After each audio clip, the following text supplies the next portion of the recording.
하나님 말씀은 욥기 34장입니다. 21절로 마지막 절 37절까지 우리 함께 읽겠습니다. 그는 사람의 길을 주목하시며 사람의 모든 걸음을 감찰하시나니 행악자는 숨을 만한 흑암이나 사망의 그늘이 없느니라. 하나님은 사람을 심판하시기에 오래 생각하실 것이 없으시니 세력 있는 자를 조사할 것이 없이 꺾으시고 다른 사람을 세워 그를 대신하게 하시느니라. 그러므로 그는 그들의 행위를 아시고 그들을 밤 사이에 뒤집어 엎어 흩으시는도다. 그들을 악한 자로 여겨 사람의 눈 앞에서 치심은 그들이 그를 떠나고 그의 모든 길을 깨달아 알지 못함이라. 그들이 이와 같이 하여 가난한 자의 부르짖음이 그에게 상달하게 하며 빈궁한 사람의 부르짖음이 그에게 들리게 하느니라. 주께서 침묵하신다고 누가 그를 정죄하며 그가 얼굴을 가리신다면 누가 그를 배울 수 있으랴. 그는 민족에게나 인류에게나 동일하시니 이는 경건하지 못한 자가 권세를 잡아 백성을 올가매지 못하게 하려 하심이니라. 그대가 하나님께 아뢰기를 내가 죄를 지었사오니 다시는 범죄하지 아니하겠나이다. 내가 깨닫지 못하는 것을 내게 가르치소서. 내가 악을 행하였으나 다시는 아니하겠나이다 하였는가. 하나님께서는 그대가 거절한다고 하여 그대의 뜻대로 속전을 치르시겠느냐. 그러면 그대가 스스로 택할 것이요 내가 할 것이 아니니 그대는 아는 대로 말하라. 슬기로운 자와 내 말을 듣는 지혜 있는 사람은 반드시 내게 말하기를 욥이 무식하게 말하니 그의 말이 지혜롭지 못하도다 하리라. 나는 욥이 끝까지 시험 받기를 원하노니 이는 그 대답이 악인과 같음이라. 그가 그의 죄에 반역을 더하며 우리와 어울려 손뼉을 치며 하나님을 거역하는 말을 많이 하는구나. 아멘. 우리가 영화를 보거나 드라마를 볼 때요. 그 드라마를 보면 이런 말 하죠. 사람이 그 드라마를 통해서 또 내가 주인공이 되고 내가 또 영웅이 되고 내가 어떤 사람이 되어서 그 사람을 통해서 자기를 투영시킵니다. 그래서 대리만족을 하죠. 사람이 어떤 가요를 듣던 우리 CCM의 신앙의 복음성과 찬양을 듣던 그 찬양과 그 곡조가 그 유행가의 가사가 참 내 생각을 대변하는 것 같다 하면 그 노래를 우리가 많이 듣죠. 그리고 그 찬양을 통해서 그것을 늘 들으면서 그것이 나의 기도가 되게 하기도 합니다. 그래요. 우리는 드라마를 보든 아니면 노래를 듣든 아니면 우리가 성경을 보든 간에 여러분에게 눈에 보이는 것이 있습니다.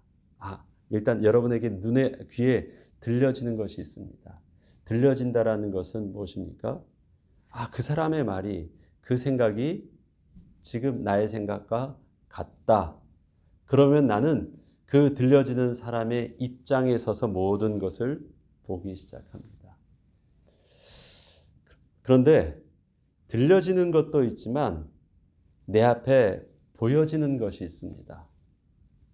그건 뭐예요? 내 반대편에 있는 것이에요. 그래서 그 사람이 어떤 잘못과 어떤 문제와 어떤 것이 있는지가 계속 나를 화나게 하고 내가 정죄하게 하고 그 다음에 그 사람의 입장에서 그의 모든 것을 판단하게 합니다. 저와 여러분이 욥기를 읽으면서 하나님 앞에 이런 질문을 해봐야 되겠어요. 여러분에게는 누구의 말이 들리는가? 나에게는 누구의 말이 들리는가? 욥의 말이 들리고 있나? 엘리후의 말이 들리고 있나? 새 친구의 말이 들리고 있나? 여러분이 엘리후의 말이 들리고 있다면 여러분은 엘리후의 입장이 되어 있는 거고요. 여러분이 욥의 어떤 입장이 공감이 가지고 대변되어지고 있다면 또 엘리후가 말하는 그것을 들을 때 여러분이 막 화가 일어나고 왔다면 여러분은 또 욥의 입장이 되어 있는 것입니다. 그러면 양쪽 입장에서 볼 때는요, 양쪽이 요구하는 것이 있어요. 엘리후는 계속 그렇게 말하면서 결론은 뭐예요? 너 회개하라는 거예요. 너 하나님 앞에서 잘못을 정직하게 내려놓고 회개하지 않으면 안 된다라는 것을 굉장히 신앙적인, 그 다음에 하나님 되신 그 지식을 계속 영적이라 말하면서 계속 뭐 부드럽게 말하기도 하고 강하게 말하기도 하고 돌려서 말하기도 하고 직접적으로 말하든 어떤 것을 하든 간에 결론은 뭐예요? 너 하나님 앞에서 의롭지 못하고 회개하라는 것입니다. 나중에 보면요, 하나님께서 욥에게 그 회개를 요구하고 욥이 회개하는 장면이 나옵니다. 이제 얼마 안 남았어요. 회개하는 장면이 나오고 내가 하나님 앞에서 잘못했습니다. 회개합니다. 고백하면서 정말 회개합니다. 그런데 하나님께서 욥에게 요구하시면서 행하게 하셨던 그 회개와 지금 엘리후가 욥에게 종용하면서 하는 회개가요, 다르기 때문에 그 회개가 아직 그렇게 이루어지지 않고 있습니다. 회개하여야 된다라는 그 원론적인 것은 같은데 어떻게 올바른 회개를 해야 되는 그 회개의 모습이 하나님께서 욥에게 요구되어지는 것과 엘리후가 욥을 종용하는 것과 좀 달라요. 또 반대로 그렇습니다. 욥의 입장은 뭐예요? 자기의 입장을요, 좀 대변해서 이해해 주기를 원해요. 나 당신들이 말한 거 그거 아니라고. 그런데 그 이야기하는 내용도요, 보면 나는 하나님 앞에서 그렇게 악한 일 안 했어라고 말하지만 하나님은 욥에게 또 무엇을 하게 하시냐면 너 하나님 앞에서 의롭지 못하다는 것을 책망하기도 하거든요. 그것은 무엇입니까? 욥이 어필하고 싶어하는 그 의로움과 하나님이 또 욥에게 바라보는 것이 조금 달라요. 겉으로 보면 양쪽 다 서로의 의로움도 있고 서로 요구사항들이 맞아요. 결국 그 모든 것들은 하나님도 욥에게도 그렇고 하나님이 엘리후나 세 친구에게도 요구하던 것이 맞아요. 그런데 그 내용이 조금 달라요. 그 회개가 좀 다르고요. 그 의로움이 조금 다르고요. 알고 있는 그 하나님에 대한 지식이 좀 다르고요. 총론적인 단어로 보면 회개라는 것도 의로움이라는 것도 기도하는 것도 긍휼하심이나 서로 많은 부분들은 같지만 같은 단어를 쓰고 있는 것처럼 보이지만 하나님께서 저들에게 말씀하시는 그것과 핀트가 조금 안 맞기 때문에 계속해서 양쪽은 평행선을 달리고 있습니다. 양쪽 것을 떼어내서 한쪽 면을 가지고 그것을 신학적으로나 종교적으로 어떤 내용으로 봐도 틀리지 않은 것들이에요. 그런데 그것이 둘이 굉장히 모순되어져 보이고 둘이 어우러질 수 없는 그 평행선을 달리게 합니다. 욥기가 42장이 넘어요. 굉장히 긴 장입니다. 근데 그것을 그냥 장이 길다 하기 전에요, 이렇게 생각해 보면 어떨까요? 하나님이 그만큼 하나님이 처음 말씀하시고 끝에 말씀하시기까지 그것은 굉장한 시간적인 갭이 있어요. 하나님의 침묵이에요. 그렇다면 지금 욥기서를 통해서도 굉장히 크게 말씀하시는 하나님의 뜻과 하나님의 음성 속에서 침묵하시는 하나님의 음성도 굉장히 큰 것 같아요. 다른 얘기들하고 서로가 괴로워하고 서로가 화를 내고 갈등하고 있는데 하나님은 가만히 침묵하세요. 왜요? 그 침묵 자체가 하나님께서 우리에게 들려주시고자 하시는 메시지이기 때문에 그렇습니다. 하나님이 왜 그러셨는지, 왜 하나님이 안 보이셨고 말씀하지 않으셨는지가 나중에 이제는 그 뚜껑이 열리고 보니까 그러셨구나라는 것을 알게 됩니다. 침묵하시는 하나님. 그게 욥기서가 긴 이유 중에 하나인 것도 같아요. 많은 얘기를 하고 있지만 하나님의 뜻이 아니거든요. 많은 이야기들이요. 욥기 42년 동안 하나님께서 계속 말씀하고 계신 게 아니에요. 그거는 엘리후의 생각이었고 욥의 생각이었고 욥의 억울함이었고 욥이 자기 속에 있는 어떤 그 의로움에 이해할 수 없는 하나님을 함부로 말한 것이었고 엘리후의 그 욥을 배려하지 아니한 자기만의 또 종교적인 생각들이었고 뭐 다 그것을 해요. 우리는 그것을 계속해서 듣고 있습니다. 그러면서 우리는 뭘 봅니까? 하나님이 왜 침묵하고 계신지. 저와 여러분의 인생 속에서요. 동일하게 하나님의 크신 음성 속에서 우리가 들어야 될 또 음성이 있다면 침묵하시는 하나님의 음성을 우리는 인정하고 들을 수 있어야 됩니다. 나중에 뒤에 보면 하나님께서 욥에게 드디어 말씀하실 때 폭풍 가운데 말씀하신다고 그래요. 침묵하시는 하나님과 정반대되는 폭풍 가운데 하나님께서는 그렇게 크고 강력하게 분명하게 말씀하신다라는 거예요. 너 내게 똑바로 들어 하시듯이 폭풍 가운데 말씀하신대요. 할 줄 몰라서 안 하셨던 게 아니에요. 침묵 자체도 말씀하셨다는 거예요. 우리에게 하나님께서 주시는 시간표들이 있습니다. 빨리 해결하려고 하고 빨리 뭘 하려고 하기 전에요. 양쪽에 보면 이것이 다 갈등처럼 보이고 상황을 보면 서로의 입장 속에서는요. 그것이 굉장히 힘들어 보이는 상황처럼 보여도 하나님의 입장에서 우리가 다시 본다고 한다면 하나님은 하나님의 뜻이 하나님의 섭리가 이루어지기까지 그 때가 참에 하나님의 시간표를 기다리시는 하나님의 섭리가 있음을 우리는 분명히 깨달아야 합니다. 빨리 하나님 앞에 답을 얻고 싶어요. 빨리 해결하고 싶어요. 빨리 이것에 대해서 알고 싶어요. 그런데 하나님은 외면하시는 것 같아요. 그리고 하나님께서는요, 나에 대해서 내 손을 안 들어주시는 것처럼 보여요. 아닙니다.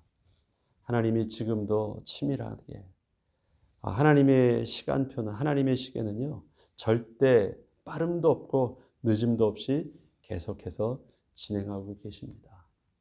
오늘 결국은 보니까 이 자기들의 말들을 통해서요, 자기도 모르던 자기 속에 숨겨져 있는 부분들이 드러나기 시작합니다.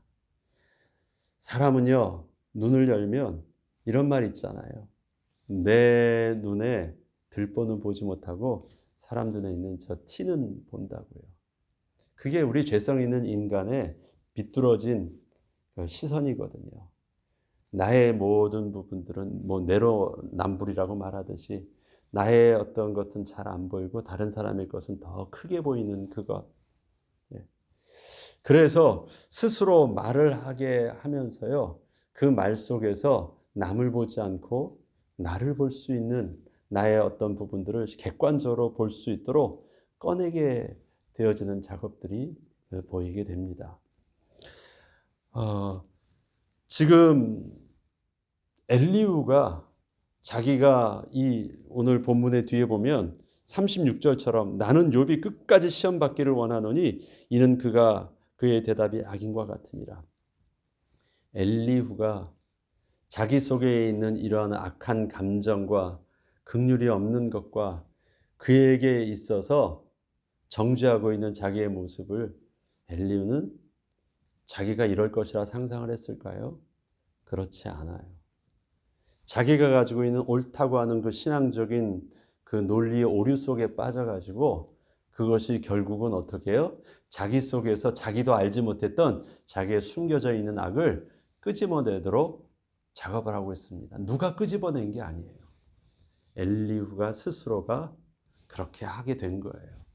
그렇게 하기까지 하나님은 가만히 두신 것입니다. 할 수 있는 말들을 자기가 옳다고 생각하며 이것을 말하지 않으면 뭐 죽을 것 같은, 폭발할 것 같은 그런 열정을 가지고 이것만이 진짜라고 말했던 그 오름들을 다 말했는데, 그 오름들을 다 끄집어내면서 낸 결론이 뭐예요?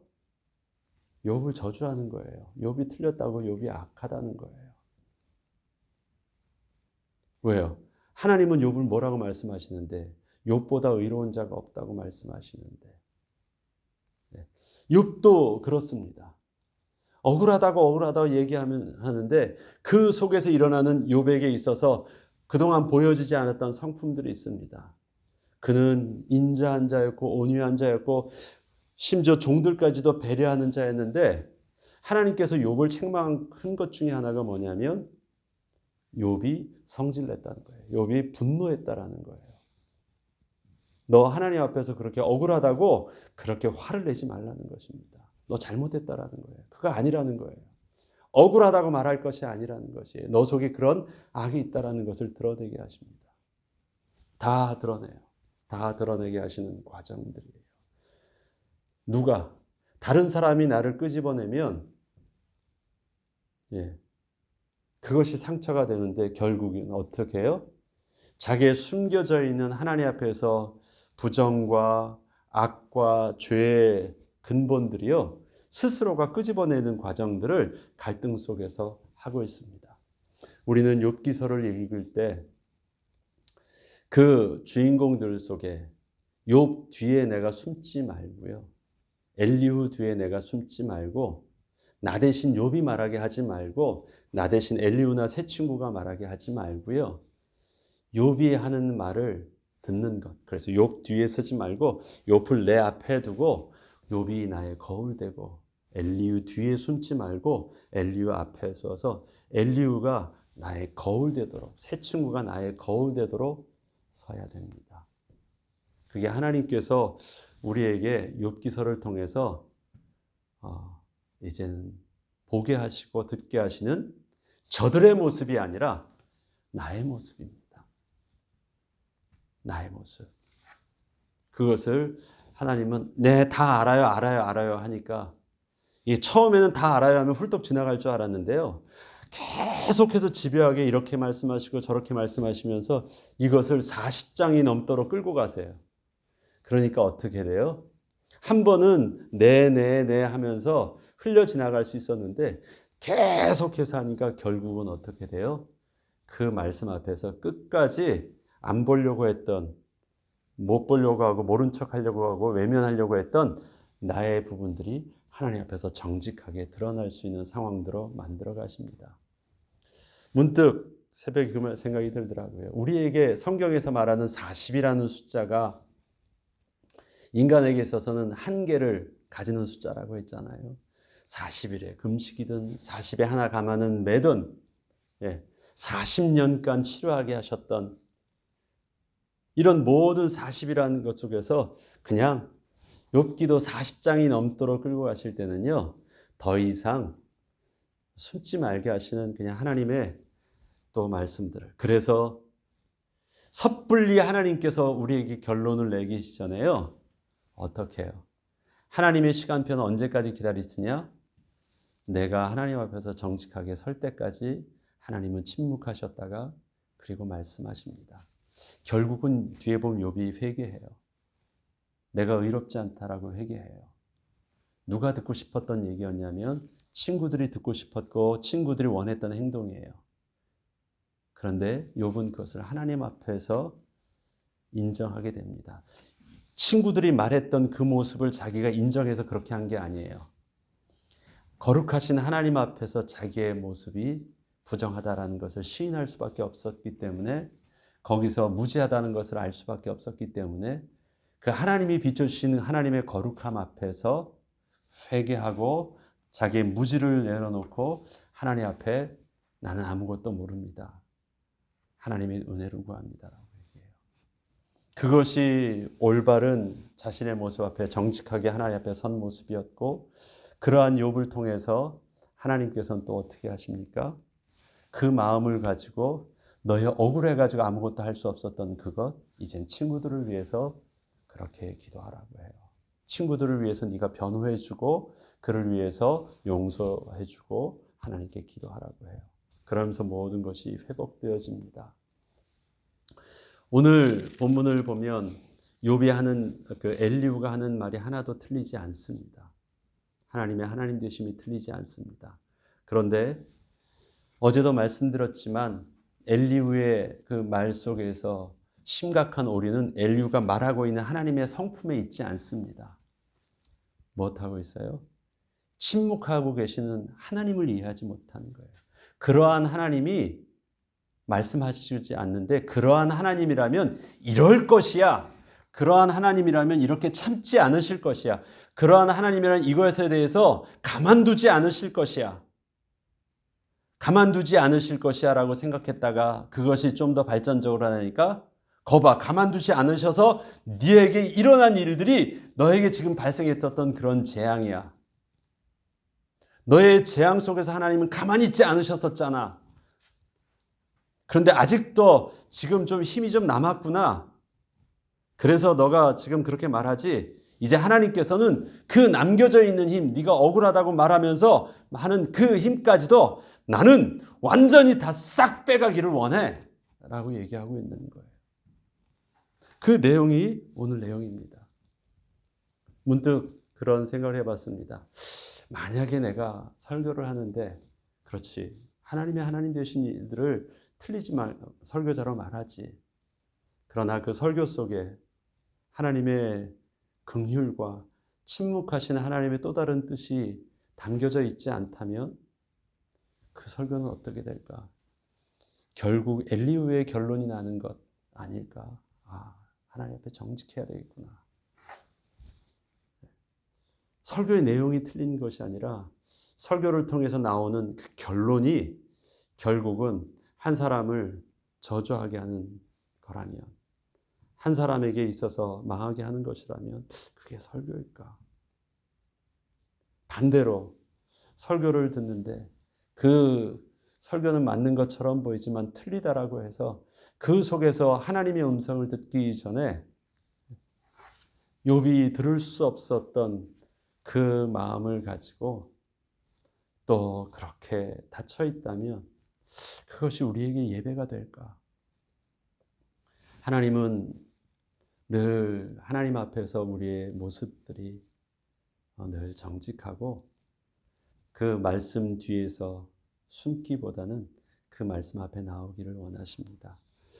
오늘 본문을 제가 더 읽지는 않겠습니다. 34장에 있는 내용들을요, 여러분들이 쭉 바라보시면서 그 옳다고 하는 하나님의 하나님 되심의 내용들을 내가 알고 있는 하나님 앞에서의 의로움과 하나님의 모습들이 결론으로 36절처럼 우리가 이런 결론을 나는 그런 오류를 범하지 않는 은혜 속으로 인도받도록 하나님 앞에 겸손해져야 되겠습니다. 욥과 엘리후의 하나님에 대한 그의 의로움과 지식과 그의 평생의 신앙의 결론들은 인간의 한계는 이런 것이었습니다. 34절부터 보면 슬기로운 자와 내 말을 듣는 지혜 있는 사람은 반드시 내게 말하기를, 그 말들은 뭡니까? 나와 같은 생각이 있는 사람들이 편당을 짜서요, 그들은 자, 내 생각이 동의하잖아, 이것이 우리의 생각이 맞잖아 라는 그 생각을 가지고 어떻게 해요? 욥이 무식하게 말한다, 욥이 어리석다라고 정죄하고요, 그의 말이 지혜롭지 못하도다라고 말하면서 그의 가지고 있는 숨겨져 있는 하나님 앞에서의 아픔과 아무것도 말할 수 없는 그의 부분들에 긍휼하심의 눈은 없고 눈으로 정죄함만 남아 있습니다. 그리고 나는 욥이 끝까지 시험 받기를 원하노니 이는 그 대답이 악인과 같다. 다시 말해서 그가 뭐예요? 그의 긍휼하심 눈으로 보지 못하니까 그는 뭐예요? 하나님 앞에서 악인이라는 거예요. 그렇다면 어떻게 해야 되는 거예요? 우리 교회에서 나랑 틀린 것이 이런 결론이 나면요, 이 말이 얼마나 무서운 것이냐면 나는 구원받았고 너는 구원받지 못했다는 말하고 똑같잖아요. 그럼 나는 천국 가고 너는 당신은 지옥 갈 거야. 우리의 믿음이요. 우리의 지금 의로움이 그냥 생각이 다르다라는 것 이상에 어디까지 가게 되냐면요. 나 구원받았고 너 저주받아. 넌 지옥 갈 사람이야. 그 말하고 똑같은 말이에요. 그래서 무섭습니다.